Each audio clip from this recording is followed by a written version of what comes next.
From free water and free electricity to lifeline consumers to support for small and medium-sized businesses and the likes, government and its allied stakeholders have implemented a number of interventions to support people and businesses through the COVID pandemic era.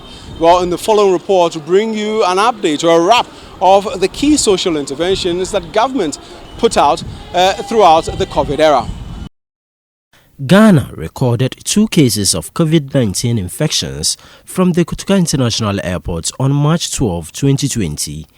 The daily infections of the virus in Ghana witnessed a surge from an average of 25 infections per day to an average of 130 per day during the second wave of the virus.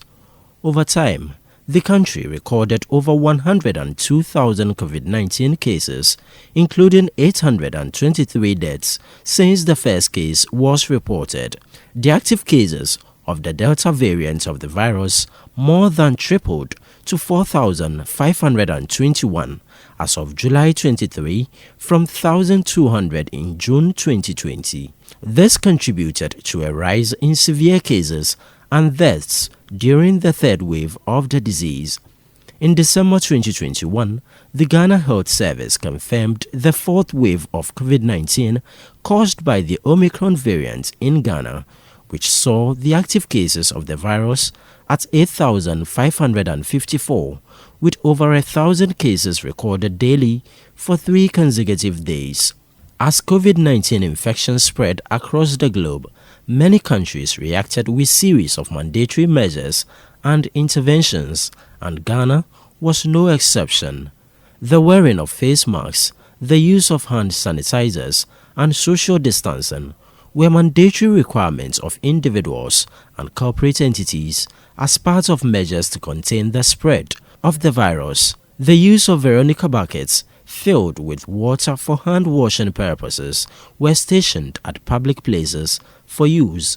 President Akufo-Addo, in a national address on Sunday, March 15, 2020, announced a ban on all public gatherings, including conferences, workshops, funerals, festivals, political rallies, church activities, and other related events.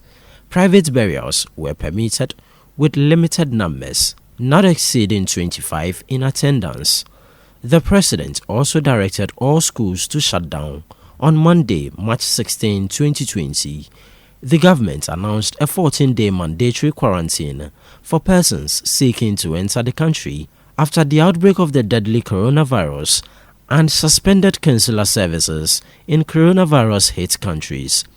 To help alleviate the plight of the citizens following the devastating impact of COVID on economic situations, the government announced social interventions such as the free water and free or subsidized electricity services to public utilities customers, soft loans to qualified micro, small and medium-sized enterprises under the 150 million Ghana cedi Coronavirus Alleviation Program Business Support Scheme, CAPBAS, to support businesses, and the establishment of a 2 billion Ghana cedi guarantee facility to support all sectors of business and job creation, and an initiative implemented in partnership with faith-based organizations to provide free food and other essentials to those in need in Accra and Kumasi during the partial lockdown.